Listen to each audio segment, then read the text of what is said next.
കൊച്ചിയിൽ നിന്നുള്ള വിമാനങ്ങൾ പലതും റദ്ദാക്കിയെന്നൊരു വാർത്ത ഇപ്പോൾ വരുന്നുണ്ട്. 4:15 ദോഹയിലേക്കും 6:20 ദുബായിലേക്കും പോകേണ്ട ഇൻഡിഗോ വിമാനങ്ങളാണ് റദ്ദാക്കിയത്. 4:15 ദോഹയിലേക്കും 6:20 ദുബായിലേക്കും പോകേണ്ട ഇൻഡിഗോ വിമാനങ്ങൾ. വൈകിട്ട് 5:20 ജിദ്ദയിലേക്ക് പുറപ്പെടേണ്ട ആകാശ് എയർ വിമാനം റദ്ദാക്കി. വൈകിട്ട് 6:20 പുറപ്പെടേണ്ട ഇൻഡിഗോയുടെ കൊച്ചി ദുബായ് വിമാനം റദ്ദാക്കി.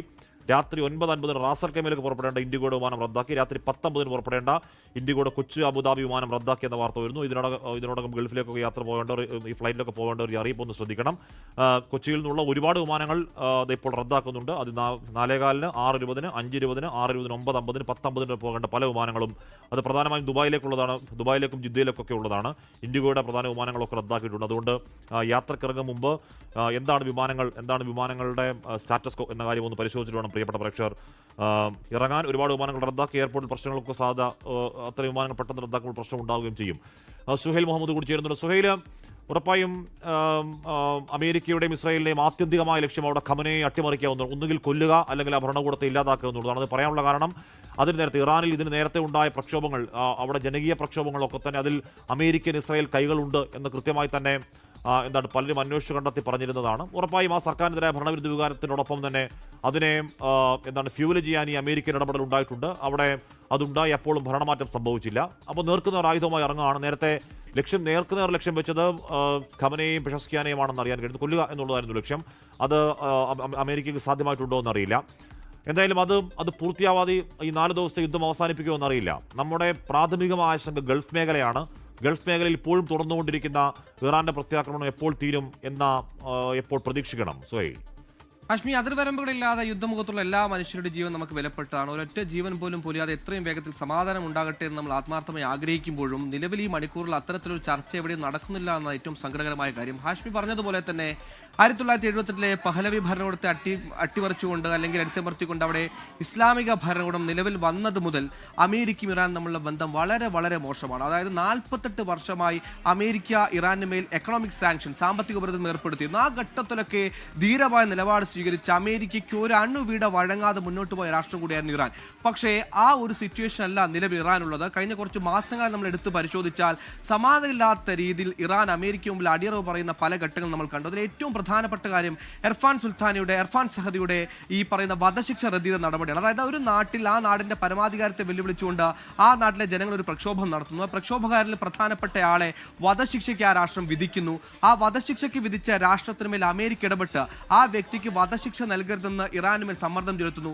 ആ സമ്മർദ്ദത്തിന്, അതായത് ആ നാട്ടിൽ പ്രക്ഷോഭമുണ്ടാക്കിയ ഒരു പ്രക്ഷോഭകാരുടെ വധശിക്ഷയിൽ നിന്ന് പോലും ഇറാൻ അമേരിക്കൻ സമ്മർദ്ദത്തിന് മുമ്പിൽ നിന്ന് വഴങ്ങേണ്ടി വന്നെങ്കിൽ ആ പഴയൊരു എബിലിറ്റി, ആ പഴയൊരു കപ്പാസിറ്റി, ആ പഴയൊരു പൊട്ടൻഷ്യൽ ഇന്ന് ഇറാൻ ഇല്ല എന്നുകൊണ്ട് നമുക്ക് അനുമാനിക്കാൻ. അതുകൊണ്ട് തന്നെയാണ് വർഷങ്ങളേറെ അമേരിക്ക ആവർത്തിക്കുന്ന ഒരു കാര്യമാണ് ആണവ നിരായുധീകരണം അല്ലെങ്കിൽ ആണവ വിഷയത്തിൽ ചർച്ചയ്ക്കിരിക്കണം. പക്ഷേ ഒരു ഘട്ടത്തിലും ഇറാൻ അതിന് സമ്മതിച്ചിരുന്നില്ല. പക്ഷേ ഈ കഴിഞ്ഞ മാസങ്ങളാണ് അങ്ങനെ അമേരിക്കയ്ക്ക് മുമ്പിൽ റൗണ്ട് ടു റൗണ്ട് ടേബിൾ കോൺഫറൻസിനെങ്കിലും ഇറാൻ എത്തുന്നു എന്ന് മാത്രമല്ല, അവിടെ മുന്നോട്ട് വെച്ചതെല്ലാം അമേരിക്കൻ ഡീലിങ്സുകളാണ്, അമേരിക്കൻ ഓഫറുകളാണ്, അമേരിക്കൻ നിർദ്ദേശങ്ങളാണ്. അതൊക്കെ അനുസരിക്കാൻ വിധേയപ്പെടാൻ തയ്യാറെന്ന ഇറാൻ ഭരണകൂടത്തെ നമ്മൾ കണ്ടതാണ്. അതായത് ആണവ നിരായുധീകരണ വിഷയത്തിൽ നിരായുധീകരണത്തിലില്ല, പക്ഷേ പുതിയ ആണവായുധങ്ങൾ ഞങ്ങൾ നിർമ്മിക്കില്ല എന്ന അത്രത്തോളം സോഫ്റ്റ് കോർണറായ നിലപാടിലേക്ക് ഇറാൻ എത്തിയിട്ടുണ്ട്. ആ നിലപാടും പോരാ, നിങ്ങൾ പൂർണ്ണമായും ആണവ നിരായുധീകരണം നടത്തുമെന്ന് വീണ്ടും അമേരിക്ക അടമന്റായി പറഞ്ഞതോടുകൂടിയാണ് ചർച്ചയിൽ ഒരു ഈ പറയുന്ന കൺക്ലൂഷനിലേക്ക് എത്തുന്നത്. അതായത് ഇറാൻ എന്ന പരമാധികാര രാഷ്ട്രത്തിനെ സംബന്ധിച്ചിടത്തോളം എത്രത്തോളം വഴങ്ങിക്കൊടുക്കാൻ പറ്റുമോ അത്രത്തോളം സോഫ്റ്റ് കോർണറായി അമേരിക്കയോട് പെരുമാറും. പക്ഷേ അമേരിക്കയുടെ ഈ നമ്മൾ നേരത്തെ സൂചിപ്പിച്ച പരമപ്രധാനമായ ലക്ഷ്യം ഭരണമാറ്റമാണ്, റെജിം ചേഞ്ച് എന്നുള്ളത് കൊണ്ട് ഈ ഒരു വിഷയത്തിൽ ആണവ വിഷയമെന്ന വിഷയം ഉയർത്തിപ്പിടിച്ചുകൊണ്ട് കോറായ റെജിം ചേഞ്ചിലേക്കുള്ള ഒരു ഫോക്കസാണ് അമേരിക്ക നടത്തിയത്. അതുകൊണ്ട് തന്നെ അമേരിക്ക ഈ ചർച്ച ഒമാനിൽ തുടങ്ങുന്ന മുതൽ, ഒമാന്റെ മധ്യസ്ഥയിൽ ഒമാനിൽ ഈ ചർച്ച തുടങ്ങുന്ന മുതൽ പിന്നീട് ജനീവയിൽ 2 വട്ട ചർച്ചകൾ തീർന്ന് 3ാം ചർച്ച വിയനയിൽ നടക്കുന്ന ഘട്ടത്തിൽ പോലും അമേരിക്ക സത്യസന്ധമായി പറഞ്ഞാൽ ഇതിലൊരു കൺക്ലൂഷൻ എത്തണമെന്ന് ആഗ്രഹിച്ചിട്ടില്ല എന്നുകൊണ്ട് നമുക്ക് മനസ്സിലാക്കാൻ. കാരണം ഒരു ചർച്ച എന്ന് പറയുമ്പോൾ ഈ രാഷ്ട്രം തമ്മിൽ പ്രശ്ന ചർച്ച നടത്തുമ്പോൾ അതിന്റെ മുഴുവനായ ചർച്ചകളും നെഗോഷിയേഷനും പൂർത്തിയാക്കി ഒരു കൺക്ലൂഷൻ, അതായത് ഈ പറയുന്ന ധാരണയിൽ എത്തുമോ ഇല്ലയോ എന്ന് ഉറപ്പ് വന്നതിന് ശേഷമാണ് നമ്മൾ റിട്ടാലിറ്ററി ആക്ഷൻസ് എടുക്കുക, പുനർ ആക്ഷൻ എന്ത് വേണമെന്ന് തീരുമാനിക്കുക. പക്ഷേ ഇവിടെ ഒരു ചർച്ച, അതായത് 4ാം ഘട്ട ചർച്ച അവിടെ നിലനിൽക്കെ തന്നെ അമേരിക്ക ഒരു ആക്രമണം നടത്തുമ്പോൾ അമേരിക്കൻ ലക്ഷ്യം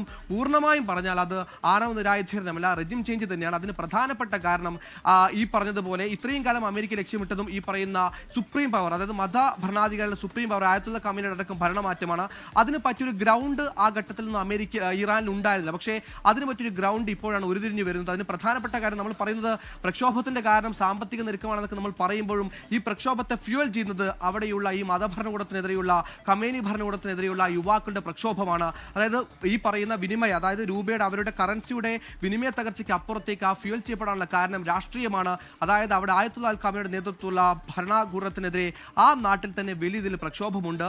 ആ പ്രക്ഷോഭം ഈ യുദ്ധമുഖത്തുകൂടി യൂട്ടിലൈസ് ചെയ്താൽ, അതായത് ഈ പ്രക്ഷോഭം ഒരു വഴിക്ക് നടക്കുന്നു, അതേസമയം ഇസ്രായേലും അമേരിക്കയും ചേർന്ന് ഇറാൻ ആക്രമിക്കുന്നു, രാജ്യത്തിനുള്ളൊരു സോൾഡാരിറ്റി ഉണ്ടാകുന്നില്ല, രാജ്യത്തിന് തിരിച്ചടിക്കുമ്പോൾ വേണ്ടത് ഐക്യമാണ്, ഐക്യം ആ രാജ്യത്തില്ല എന്ന തിരിച്ചറിവാണ് അമേരിക്ക ഈ ഘട്ടത്തിൽ ഒരു അതിക്രമത്തിലേക്ക് ആക്രമണത്തിലേക്ക് നയിച്ചത്. അതുകൊണ്ട് തന്നെ യുദ്ധം എപ്പോൾ അവസാനിപ്പിക്കണമെന്ന് നിലവിൽ തീരുമാനിക്കേണ്ട പ്ലോട്ട് ബോള് അതുള്ളത് അമേരിക്കയുടെ ഗോൾ പോസ്റ്റിലാണെന്ന് നമുക്ക് നിസ്സംശയം ഇറാനികളോട് ആഹ്വാനം ചെയ്യുന്നത് നിങ്ങളുടെ സ്വാതന്ത്ര്യത്തിന്റെ മണിക്കൂറുകൾ ദാ വരുന്നു ഇറാനുകളെ എന്നുള്ളതാണ് ട്രംപ് പറയുന്നത്. അതിന് തൊട്ടു പിന്നാലെ വിദേശത്തു നിന്നും പഹ്ലവി, പഴയ രാജവംശത്തിന്റെ ഏറ്റവും ഒടുവിലത്തെ കണ്ണി, ഇതാ ഞാൻ വരുന്നു, അല്ലെങ്കിൽ ഇനി തെരുവിലേക്ക് പോകേണ്ട സമയമാണ് എന്ന് പഹ്ലവി പറയുന്നു. എല്ലാം കൂടി ചേർത്ത് വായിക്കുമ്പോൾ ലക്ഷ്യം ഖമനി തന്നെയാണ്. അതുമാത്രമല്ല ഇറാൻ ആവർത്തിച്ച് പറഞ്ഞുകൊണ്ടിരിക്കുന്നതാണ് ഈ പറയുന്ന തങ്ങളുടെ കയ്യിലുള്ള യുറേനിയം അത് ആയുധങ്ങൾ ഉപയോഗിക്കാൻ ഞങ്ങൾ ആയുധങ്ങൾ നിർമ്മിക്കുകയില്ല, ആർക്ക് വേണമെങ്കിലും രാജ്യത്തിനകത്ത് ഒരു പരിശോധിക്കാം, പക്ഷേ സമാധാനപരമായ ആവശ്യത്തിന് സമ്പുഷ്ടീകരണ യുറേനിയം ഉപയോഗിക്കരുത് എന്ന് ഒരു രാജ്യം പറഞ്ഞാൽ ഞങ്ങൾ അംഗീകരിക്കാൻ തയ്യാറല്ല. ഞങ്ങളുടെ സമാധാനപരമായ ആവശ്യത്തിന് ഊർജ്ജാവശ്യങ്ങൾക്ക് ഈ സമ്പുഷ്ട യുറേനിയം ഉപയോഗിക്കും എന്ന് ഇറാൻ പറഞ്ഞുകൊണ്ടിരുന്നു. അതും പറ്റില്ല എന്നാണ് ട്രംപ് പറഞ്ഞുകൊണ്ടിരുന്നത്. പക്ഷേ ആത്യന്തികമായ ലക്ഷ്യം ഖമനിയാകുമ്പോൾ ഇതൊക്കെ മുട്ടാത്തർക്കം എന്നൊക്കെ നാട്ടുഭാഷയിൽ പറയുന്ന പോലുള്ള കാര്യങ്ങളേ ഉള്ളൂ. ഈ പറയുന്ന ആണവ കാര്യങ്ങളൊക്കെ യഥാർത്ഥ ലക്ഷ്യം ഖമനിയാണ്. ലോകത്തെവിടെയായാലും ഏത് സമയത്തും 24 വാർത്തകളും ഓഗ്മെന്റഡ് റിയാലിറ്റി പാക്കേജുകളും എക്സ്പ്ലെയിനറുകളും വിശദമായി കാണാൻ ഞങ്ങളുടെ യൂട്യൂബ് ചാനൽ നിങ്ങൾക്ക് സബ്സ്ക്രൈബ് ചെയ്യാം.